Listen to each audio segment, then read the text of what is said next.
It's good to know that you are there. Welcome to the conversation. And today, something is bothering me. So much that I thought we should have a conversation about it. Do you know that recently in Abuja, we're getting as high as 42 degrees Celsius? Yes. And it's difficult to sleep. You go to bed, sweating. You wake up, sweating. You take your bath, sweating. You come out of the bathroom, sweating. That is a serious issue. And I thought, let's have a conversation about that. Welcome to the show today. My name is Rita. It is the conversation on NTA International. And as usual, we have a full house. The couch is full with fantastic people. And I have a good gender, well, semi-balanced. If I'm in the equation, I'm going to start from my far left. Just introduce yourself. Tell us who you are, what you do, and then we can dig into the conversation. Thank you. I am Ike Utazi. I am a lawyer. I'm also in the public service. I'm a consultant on the private level. Wonderful. Yeah, thank you. Welcome to the show. My name is Nkirika Chidia Madekwe, and I also in public service. And yes. Yes? I have a PhD in environment. I had to wait for her to say that because we need her on the show today. In environment, we're coming back to you. My name is Toyin Alasi. I'm a personal finance coach, a financial literacy expert. Wonderful. Now, Rita, what is it again? My name is Chukwuma Haka. Is that part of your name? Yes, my name is Chukwuma The first part, Rita, what is it again? Okay. Oh, my name is Chukwuma Haka. And when people ask me what I do, I say I do business and I work. Wonderful.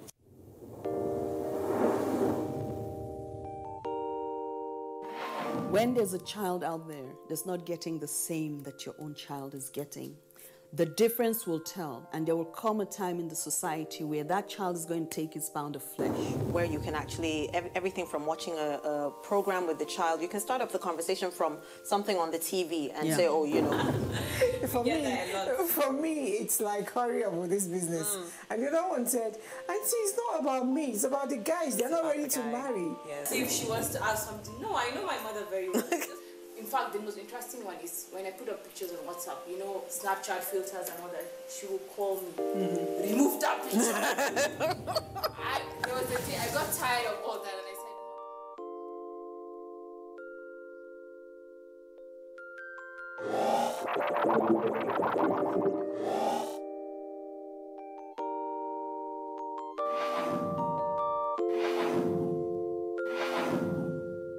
I don't think in gender boxes at all. I just get on with it. A man that would dare to ask the wife, who do you think you are?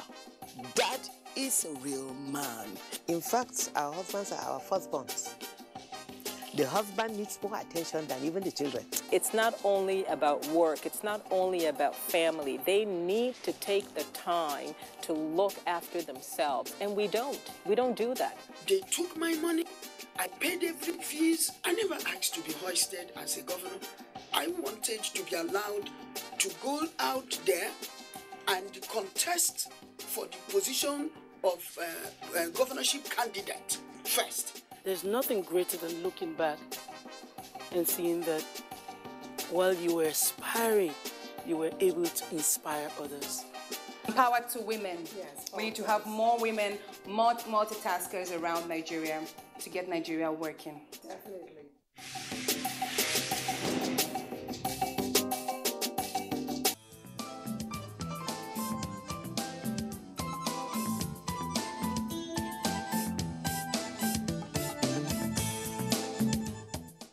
Yesterday, the day before, the day after, how many of you are praying for the rain like me?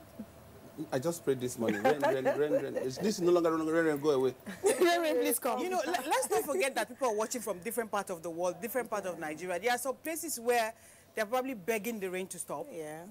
And here in Abuja, we're saying it is way too hot. I've never experienced this kind of heat in Abuja. What is responsible for it? Have we committed some sin or something? You know, I'm curious. Someone said that it looks like the devil forgot to lock hell. You know, like the angel let up the devil and then forgot to lock hell, and that's it's just pouring out. We and it's just pouring out.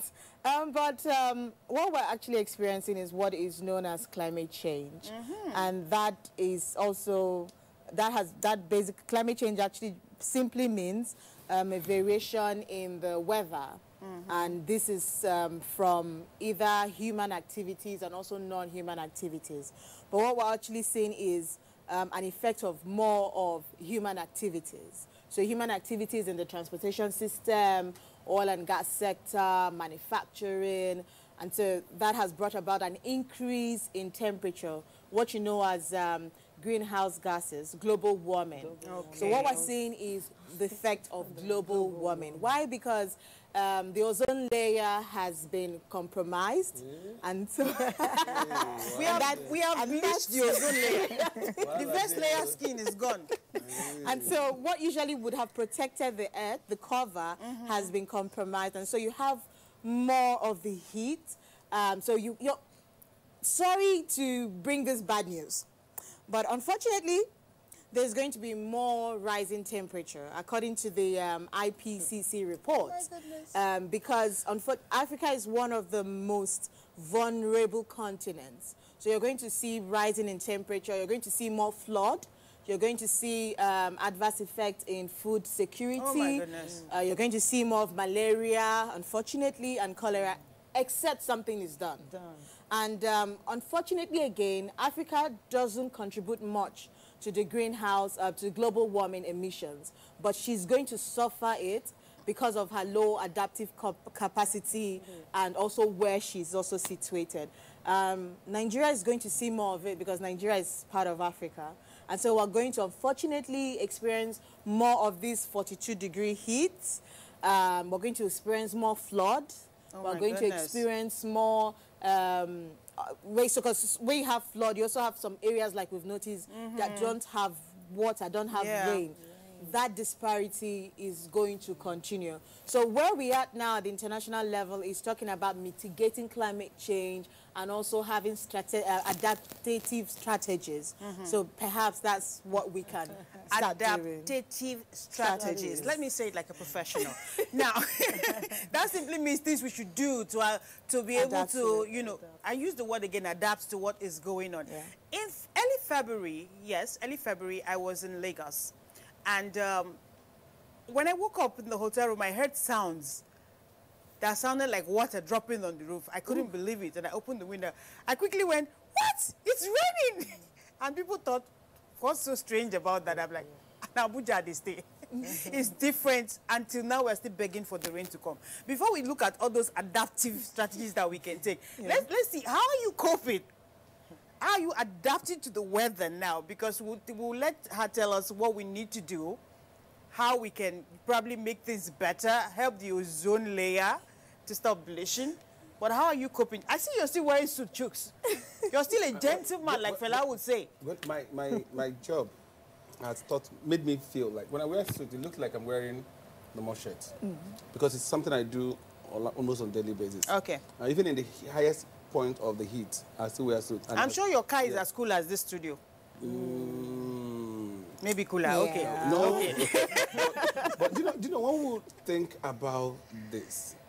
My concern is not on people who can afford this luxury of trying to quench it. Somehow. My concern goes to these people who are living in Bacha, people who are living in homes where 4, 6, 8 people are in one room, and the ventilation is very poor. My concern goes to those people who are hawking. Yes.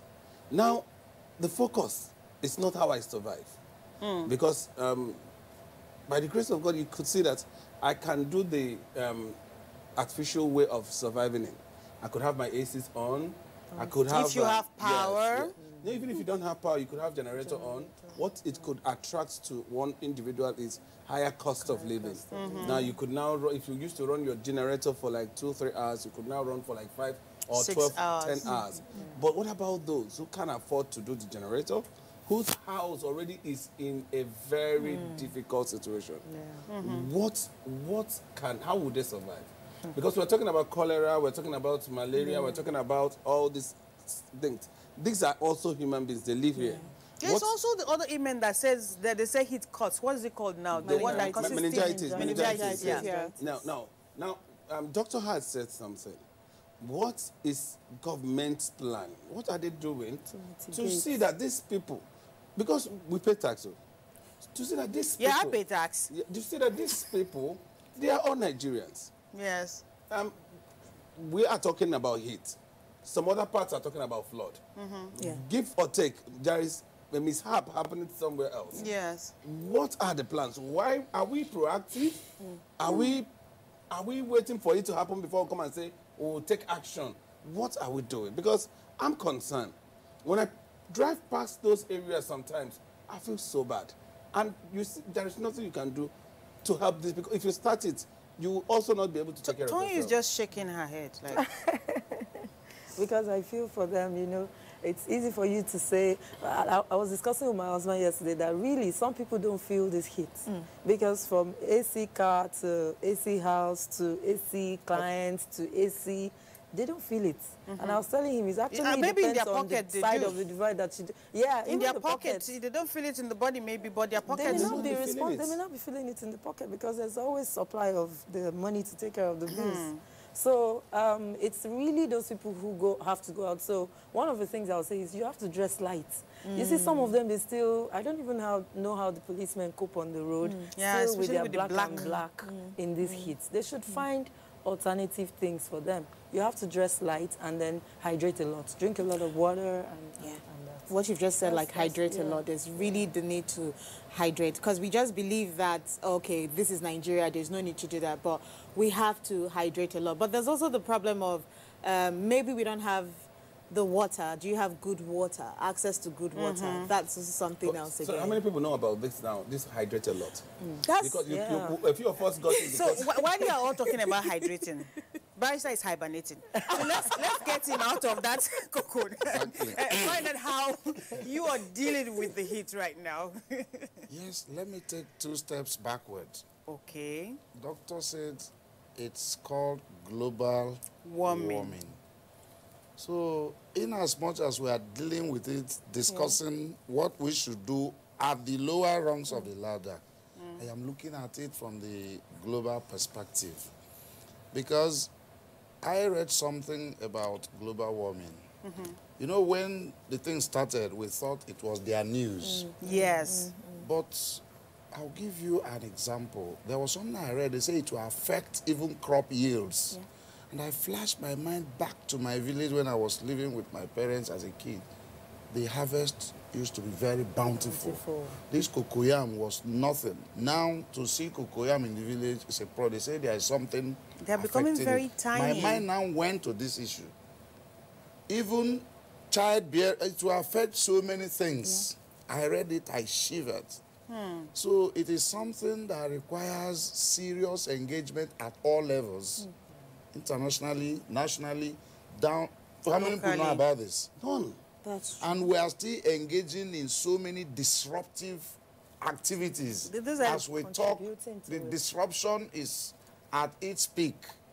So while we are talking at this one at the small level, we should be engaging at that level, because it is not, it's something beyond any one individual or group. That's true. So that is my worry, because it's a calamity. That is already happening. It's not waiting to happen. If it was not for education, you would say that the gods are angry. Because that's the only thing they would have said. Maybe they are. They would have said the gutter, and what do we do to place the guts? Yeah. But this time around, the education has taught us this, that it's no longer the guts. Because before then, if our fathers go to the farm and the harvest is not as much as bountiful as it used to be, they say who offended the gods. And then they'll call for sacrifice. Yeah, they call for sacrifice. But now, it's nothing like the gods again.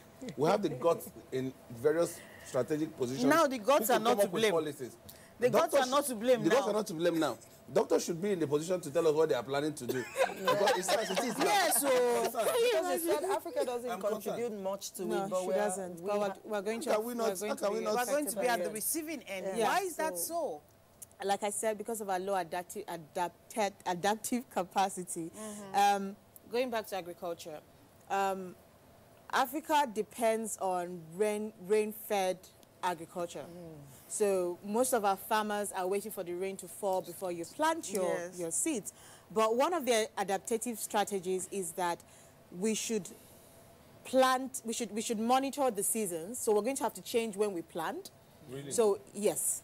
Yes. So instead of planting, thinking, okay, For this a is when particular season to plant. you have to change it. So that's one of the adaptive strategies. Also, the seeds as well. Do you mean artificially create the season you want? No. So now that in some places you're going to have more rains, and in some places you don't have the rains yet. In those areas where perhaps you have the rains, you plant a certain kind of crop that would be able to carry that amount of rain. So the seeds are also seeds that adaptable to the seasons. So we'll have our farmers would have to change how we do regular farming. So instead of waiting for rain-fed farming now, we are going to have to start doing irrigation. We're going to have to start building dams. We're going to have to start, instead of waiting, doing tillage as well. So there are certain mechanisms we are going to have to put in place. But the farmer in my village may not understand these things. And that is where there's National Orientation Agency comes in. To educate. That's they always come up in every discussion. Yes, so that's where Federal Ministry of Agriculture comes in hand with Federal Ministry of Environment, to educate the farmers on what can we do. Because whether we like it or not, you talked about food security. And preservation. Now, we have a high level of waste. That is known. Yes, when it comes to the kind of crops we produce, we don't preserve them well. And with the heat, it's even worse. So one of the things that have been recommended is for the farmers to have metal silos. And also triple closed bags to protect the seeds as well.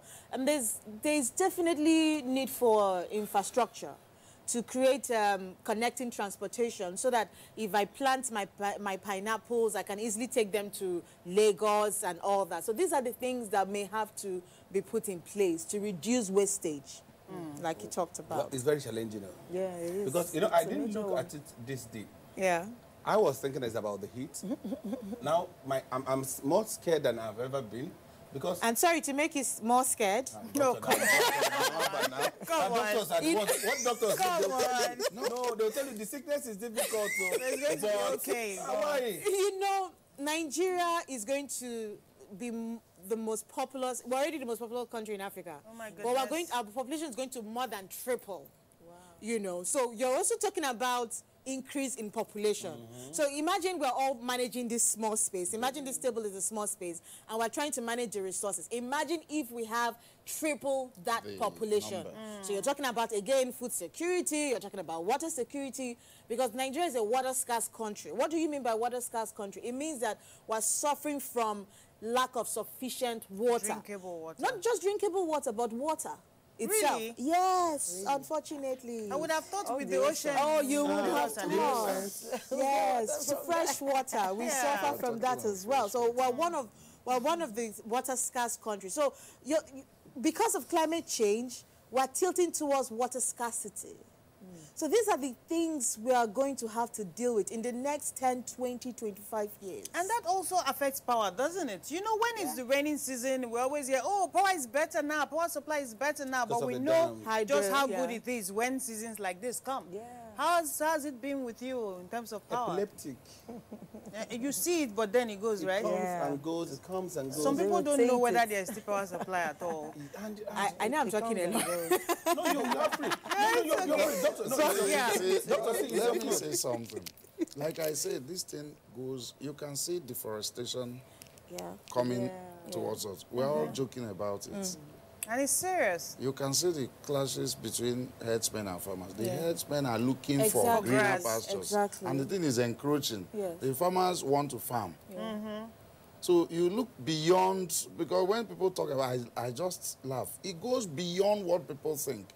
Because human beings must survive. Animals must survive. So they go to where it is more convenient. For them. And it's just like the story of the elephant. Let me put my ear small. It's raining. He said, no problem, just put your ear. Before you say, can I put my trunk? And before you know, he drives away the man who owns the tent. So, because the man must survive. It is this survival instinct that will cause most problems we will see. So the global warming will be happening. You see other things happening in our midst. People will be attributing it to their gods, to religion, to the... It is not so. It's driving us, and we're not sitting down to say, what do we do? You know, Nigerians pray a lot. We pray a lot. I'm a Christian, but I don't have time for that. I think, what do you do? Prayer without works does not work, does it? She is proffering solutions, practical solutions. But when we discuss it now, the people that should act know about it.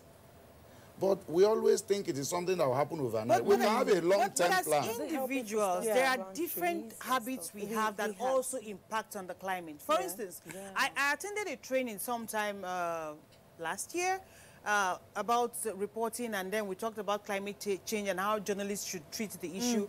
And since then, when I go shopping, I limit the number of bags I take. Yes. You know, when you go to some of the shops, they put your goods in one bag and they put it into another bag, and you don't have a use for it when you get home. You just trash it. And those things take so long or maybe never decomposes. Have we ever wondered why when you go abroad, they tell you to pay for those bags? Pay, Yes. And so it cautions the way and the ones that give, they use paper bags, not polyethylene bags. If you know you have to pay, there was a time I went shopping when I was outside the country. I threw them in my handbag. I'm not buying that bag for what? No, what you do? I put what I bought inside my handbag and left the store. Before you go now, you check the ones at home. Put the ones at home, put them in the bag. Yes, when you know, I wasn't aware. Oh, really? Yeah, so, or maybe it's not my first time, but then I forgot. And then after they finished, you know, checking, I was waiting for her to bag it. She's like, yeah, that's your stuff. 2 pence. And then I realized, oh, they're not going to give me a bag. I just opened my handbag and... 5 But, you know, I just want to just touch again on something before I touch on what you just said. Okay. In as much as we have challenges, there are also opportunities. All right. That's what I want to look into. So you talk about the heat. We can harness that. So that's why you have solar panel, solar energy. So as we have more sun, we can actually generate electricity from solar. Nice. Yes. I can use an example. In Hull is in England. It's a very windy place. Yes, so what they've done is they have more wind farms to generate electricity. So Nigeria can actually, in fact, the northern part of Nigeria can actually become our electricity hub because we have the sun there. So we can have a lot of solar panel to generate electricity. So that's the opportunity there. That's actually an opportunity for public-private partnerships to do that.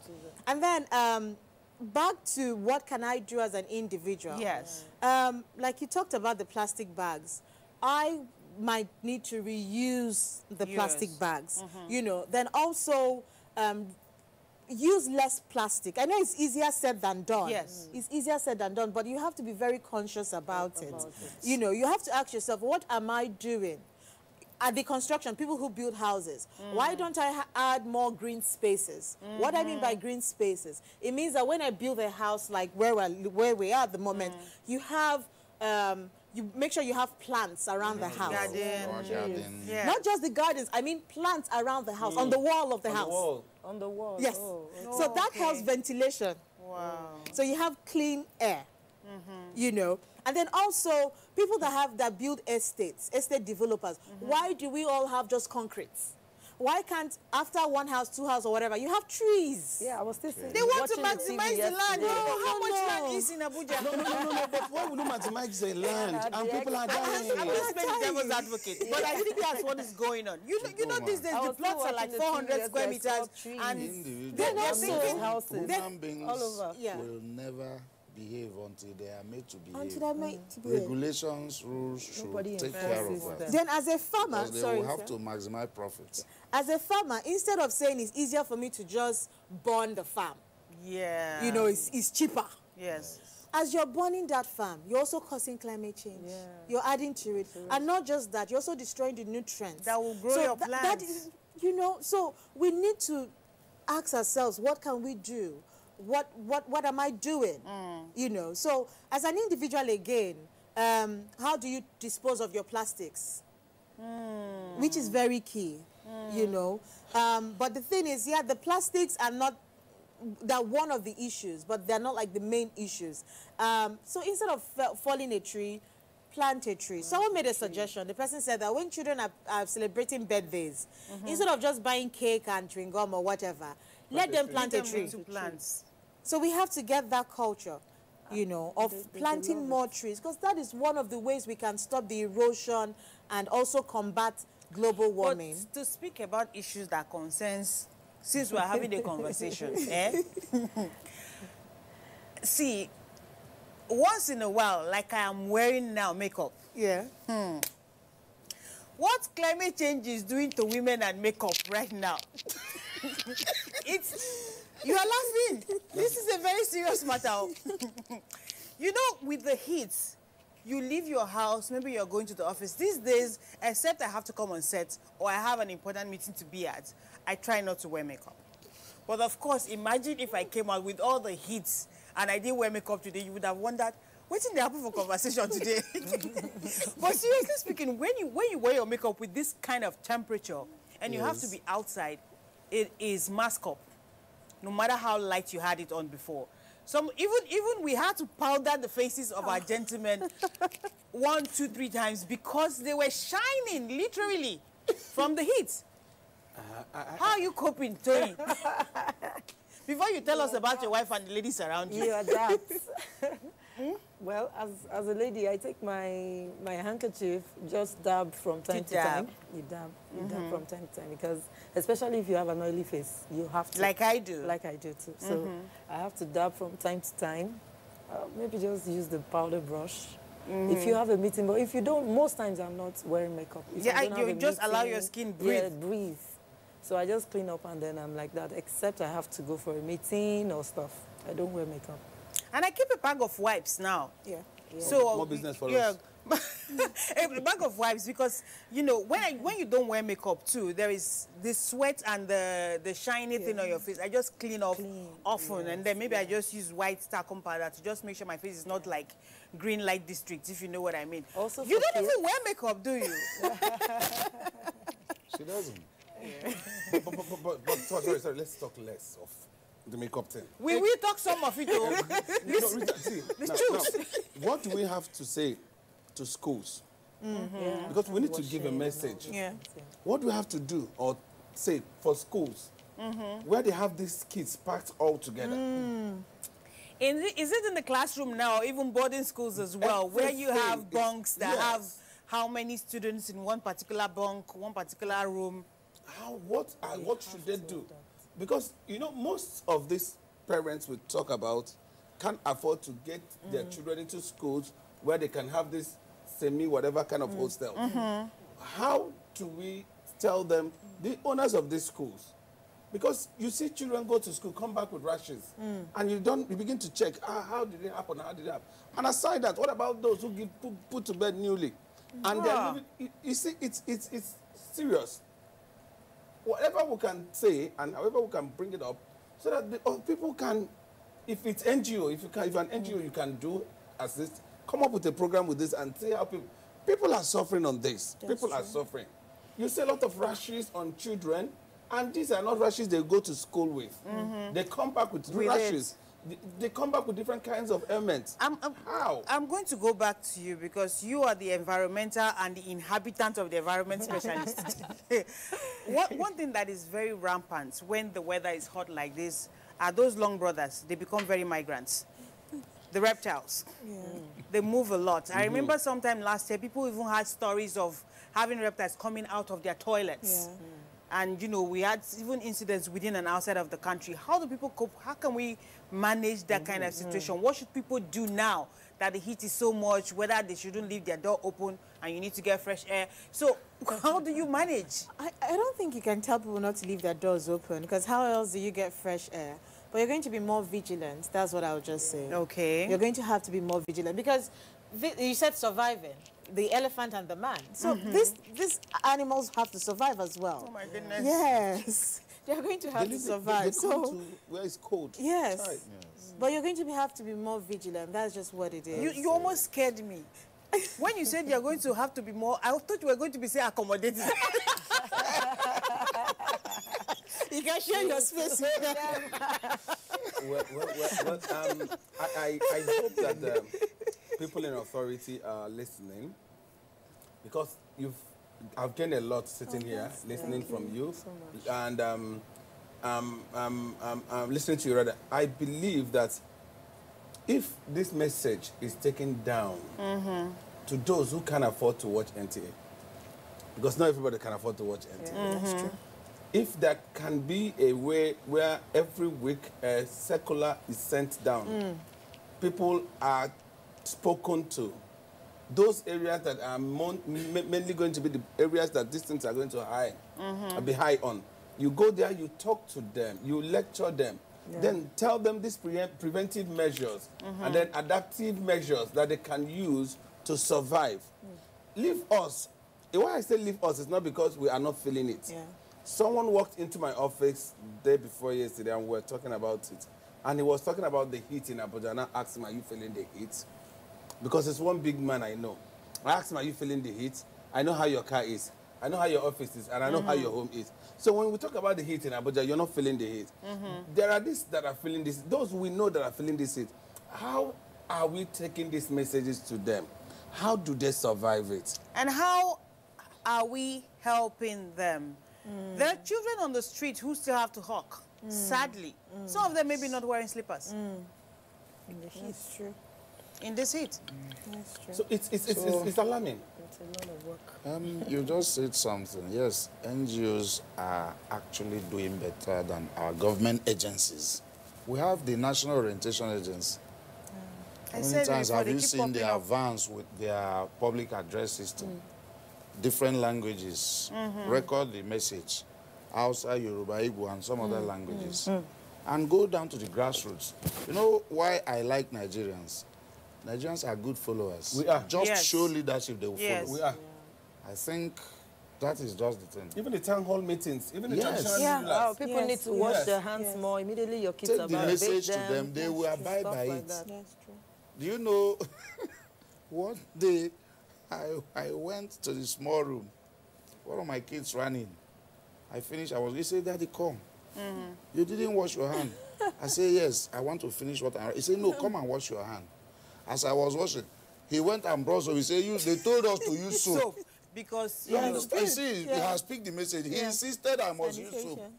I used soap. He went and brought soap. He said, clean your hands. When I finished, he went and scrubbed the whole place. I was so impressed.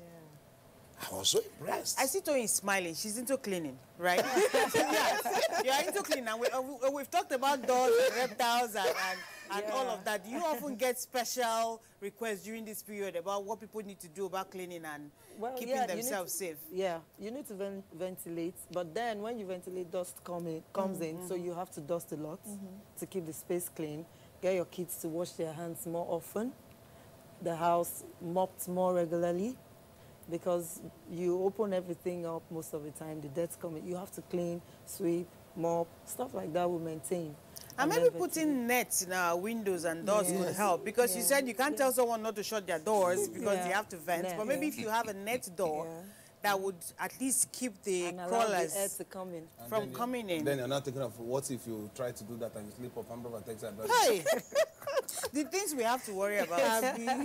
Yeah, much, right? You see, Barrister mentioned something. I never thought about that. This issue of doing these messages in different languages and sending it down. I also know that government has their own radio station. That most of these people also tune to because they are everywhere in the country. They can also push it out. He said Nigerians are good listeners. We are good followers. When these things are done, instead of coming to give the chiefs hot drink for things that are not necessary, allow the chiefs in the local areas also, in our churches, because I've not heard any of this in any of the churches I've attended recently. I've not heard about this. I don't know if they say it in the mosque because I don't go to the mosque. The churches also ought to play a very big role.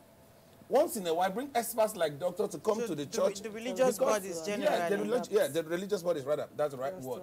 The religious bodies should also bring people like doctor. Come and explain to our people. No matter how little it is. When people come and say it is from the church that we heard this message, it works very well. It is from the mosque that we got this message. It works very well. Let's take it to every individual say it, because I didn't know that even in planting, you have to now change how you plant. If I was a farmer, I would have been going by the old way that I knew growing up. And the results wouldn't have been good. And you could see that some farmers complained that they had poor harvest. The result may have been as a result of them doing the old way without putting into practice the new system that they have inherited. That affects the and as well. It's bringing up poor results, and we're saying we're having poor products, and you don't know that it's the climate change. Information is key. Those who are involved should take it. I agree. And speaking about those who are involved in cure, it would be nice if we can get like in a layman's language, okay? I have to emphasize that. What people need to do as individuals, no matter how highly placed or lowly placed, if you know what I mean, you are, to cope in this situation, and what the don'ts that they need to do, so we are not adding to the problem we already have.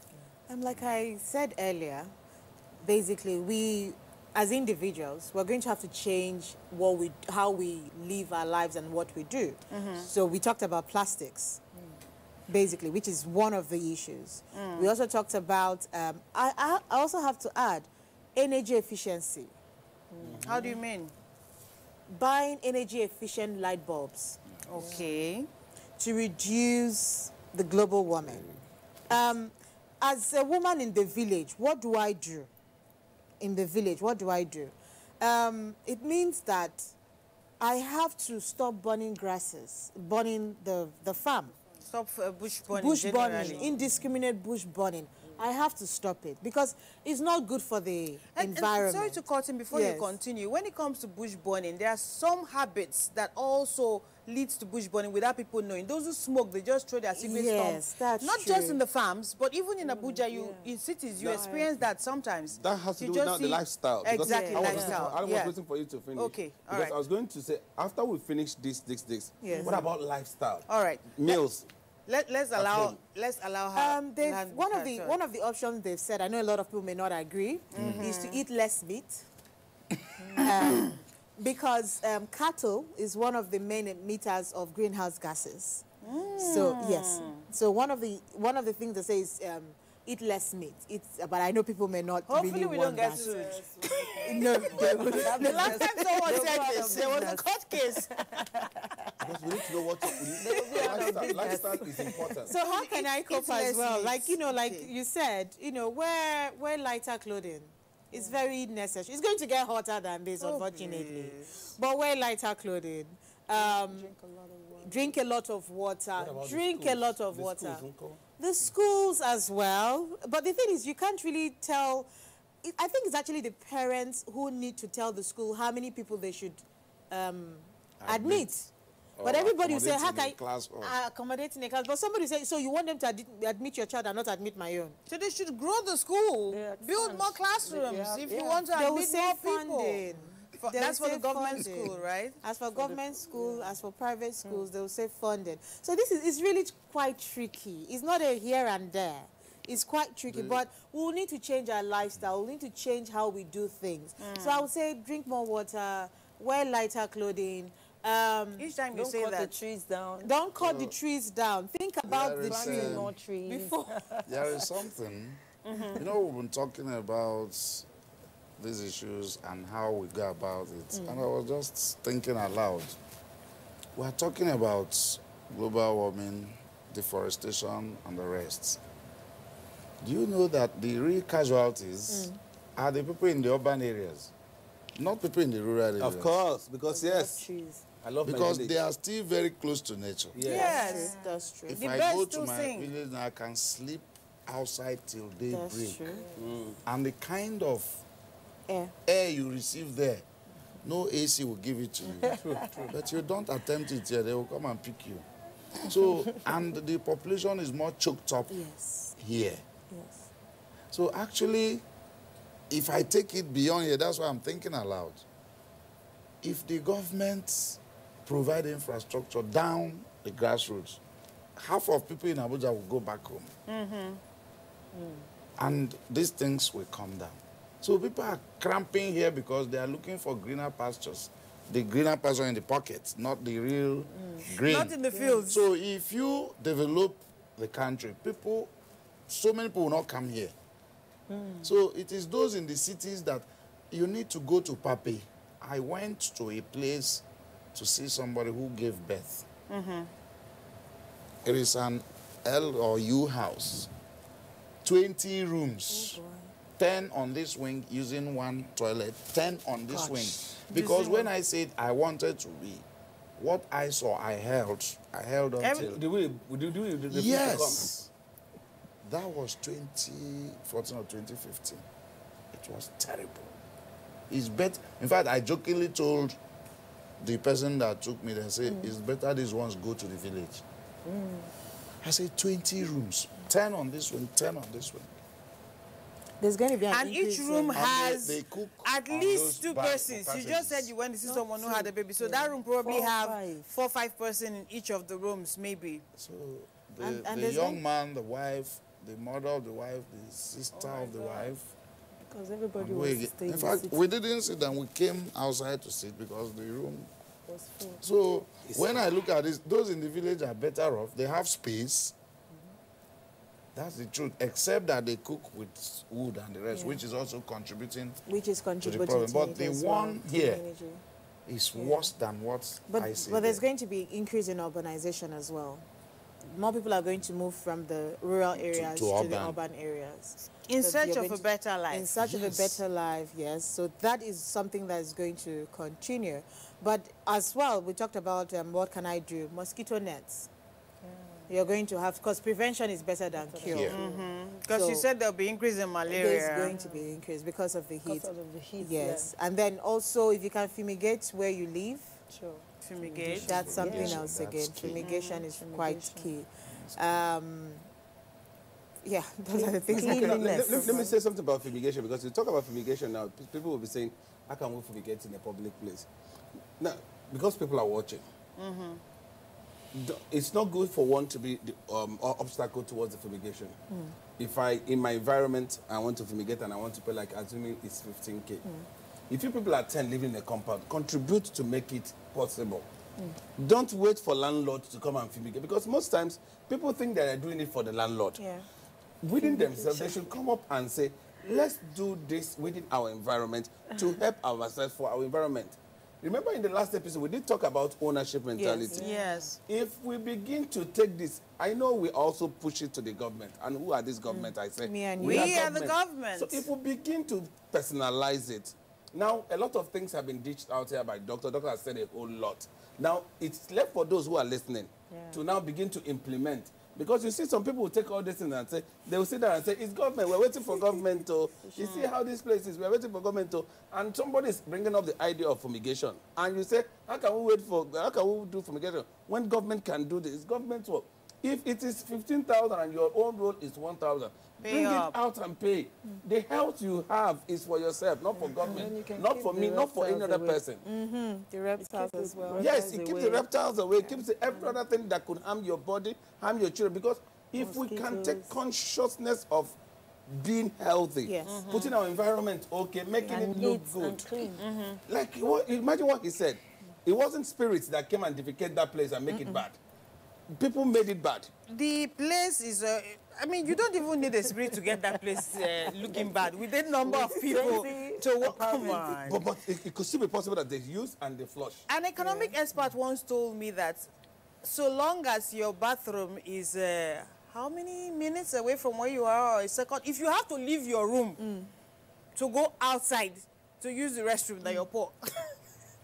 That's what he told me on the program when we're talking about economics. So the level of poverty is also a big problem when you talk about these things. And that's why what he said is important. Yeah. Why are you in the city and you can't survive? You're always broke, you don't have food, you are suffering, and instead of going back to the village. Right. So everybody wants to say there that is this, I live in Lagos, I live in Abuja even thing. when That it is Gwagwalada, you stay. The person will ask you, so you came to the city, you don't want me to also come to the city? go to the village. And there, do you know? Because I'm always wondering, you can't pay your rent. You're chasing people for money all the time. You have a house in the village. Why don't you go live there? And there are lots to do in the village. There's a lot. Very many things you can do in the village. There's a lot. Because when I You go... don't pay rent? You don't pay rent. And yes. Even if you do pay rent, it is very cheap. It is very affordable compared to what you pay. And you can wake up in the if you morning were and go in to the farm. No, that urban mentality, I was at home in December. Along the line, we needed 2 chickens. Do you know, in my own village, it was only one woman that her own was remaining. We were buying at 6,000. And I was telling the young kids going to school, I said, can't you perform a group and start raising this thing? By December, you are... When they spend a lot of money. These people that are telling you they don't have money are also spending money to buy data. And they're on Instagram. So, after talking to them, we have agreed to set up a cooperative. We are working on it. Because I was telling, look at how much I'm buying chicken. What are people doing? You watch TV, you do nothing. Youths in secondary school. So there are so lot we can do. But nobody wants to really soil his hands. Everybody wants to wear tie. And be a gentleman like that. Like Fela would say. You know, there's something that cropped up when we're talking about fumigation sometime. Whenever this comes up, some people will laugh at me like you're being, what's the word now? I'll find the word later. The use of bitter cola. Yes. Oh yeah, bitter cola. Garlic. And stuff like that. Some people say you're being too spiritual. But it's medicinal, right? It is. So, it is. Where our house is in the village, we have lots of reptiles. So what my dad did was he put bitter cola on every spot, and it actually did repel them. Really? So, yes, I can attest. I'm buying some after the show.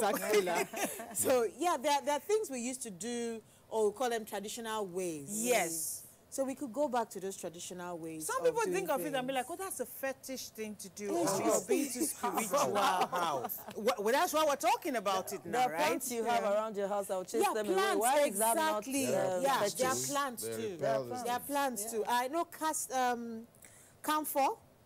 camphor plants, the camphor plant. Where you when you said camphor, I thought of the one that there's a camphor plant where you get the camphor oil from. Okay. It also is it repels these things. Yes, it is. Okay. Now you see, it's so plant the right around yes. your vicinity. Yes. Get bitter cola and garlic, not in your pot, but maybe around the windows. But bitter cola, because some people don't like the scent of garlic. No, I don't. And some people are actually allergic to garlic. Oh, okay. Yes, some people are allergic to garlic. Okay, so check and be sure you're not allergic to it before you use it. So you don't say the conversation people told me. Be sure you're safe with whichever option you're going for before you use it, because it's very, very important. Well, the climate is changing and we are having a conversation. But one thing we do know is whatever happens, we can adapt. Yes. Depending on how we behave. Behavioral change is very important, right? We all agree to that. Yes. Dress appropriately, clean your environment. procrastination. I didn't Yes. goodies, and of course